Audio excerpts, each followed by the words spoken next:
Our conversion to the new accounting system is going to start with this video. Now I'm going to show you the final data entry for the setup and conversion to the new system.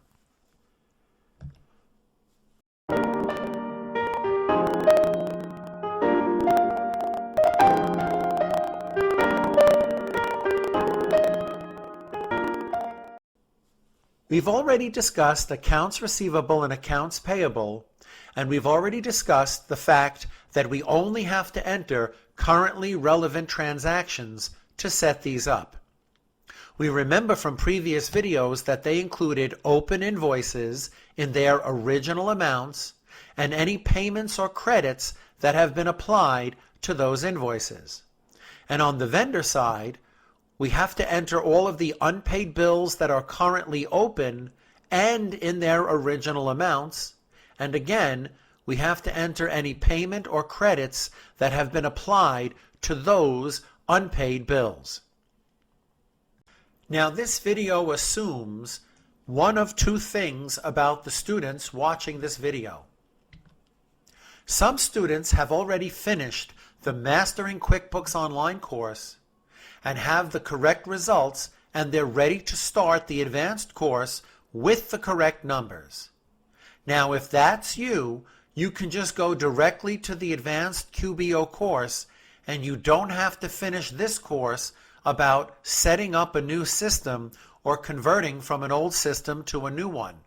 However, if you are joining us new and you're going directly to the advanced course, then you will have to create a new QuickBooks Online account to start the advanced course. And there are several options in which you can get a brand new QuickBooks Online account for free.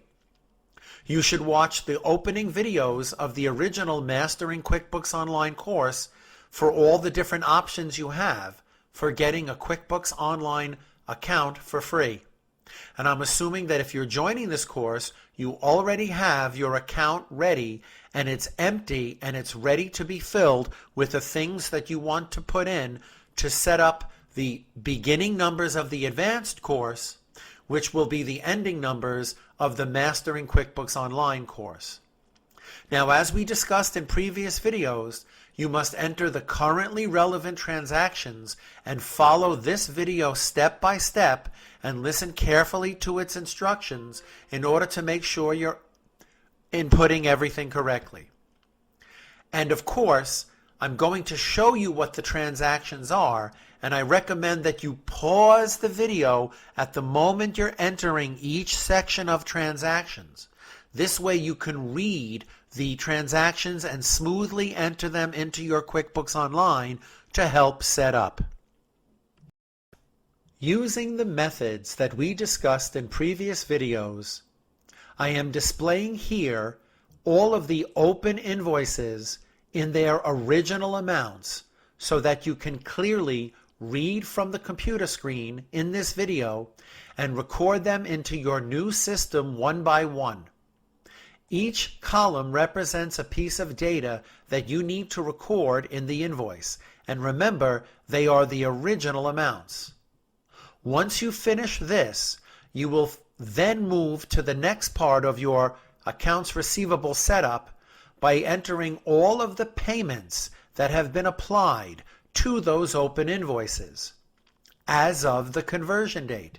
And in our example, we only have these three payments that have been applied to some of the open invoices you saw a moment ago. Now, I want to tell you something. This column here is a mistake that I made on purpose. In other words, I know that these three payments have already been deposited in the bank as of the conversion date when we're transferring over from one system to another. But I want you to make this mistake and choose undeposited funds instead of cash and bank. This is because the following video will discuss issues about setting up undeposited funds in the new system. So enter the invoice payments exactly as you see them here. Now, the same thing goes with entering bills for vendors. Here are all the currently unpaid bills that are open as of the conversion date from one system to the new system. Notice they are in their original amounts. And just like with accounts receivable, all of the payments to these bills have to be recorded in the amounts that are applied to the unpaid bills. So I am displaying for you here all of the payments that have been applied to these bills that remain unpaid at the moment that we're changing systems from the old QuickBooks Online course with those ending results to the new QuickBooks Advanced course where we will begin with the same results. I suggest you pause the video in each of these different positions so that you can read them one by one and record them into your QuickBooks Online account. When you finish, your results should look like this. Now, what would it look like in QuickBooks Desktop if you entered all the transactions that I just showed you? Well, the open invoice report should look exactly the same as it looked.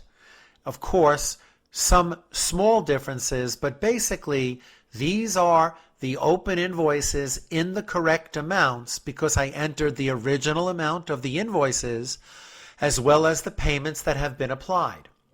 Same thing with the unpaid bills here. Now, you may well notice, I might have to scroll up and down to fit everything in, but these are the same unpaid bills in the same amounts. But because I did not enter all of the previous transactions in the complete Mastering QuickBooks Online course, I only entered the ones that I just showed you, we now have this trial balance. And this trial balance is the result of only the open invoices and the payments have been applied, and the unpaid bills and the payments that have been applied to them as well. This trial balance is almost ready to go, and we're almost ready to subtract it from the ending trial balance of the old system.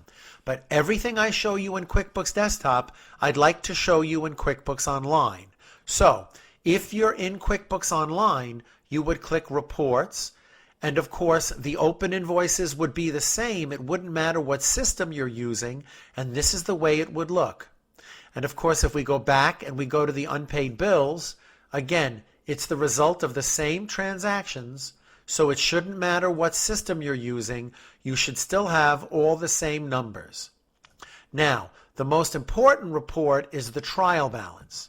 These are the results only after the currently relevant transactions for receivables and payables have been entered.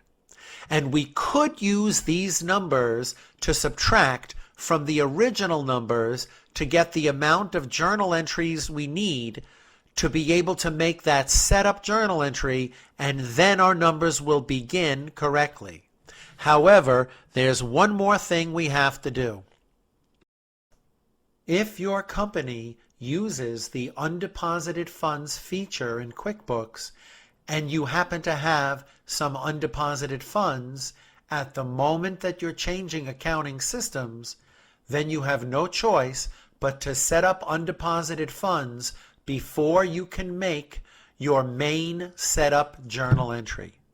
And that's because undeposited funds is another separate area of data with details that you will need in the new system. No matter what, it's attached to the accounts receivable setup. So you would have to set up your receivables and payables exactly as we discussed in this course, and then you would have to set up your undeposited funds. Don't worry, the video showing you exactly what to do and explaining exactly how to do it is the video that follows this one.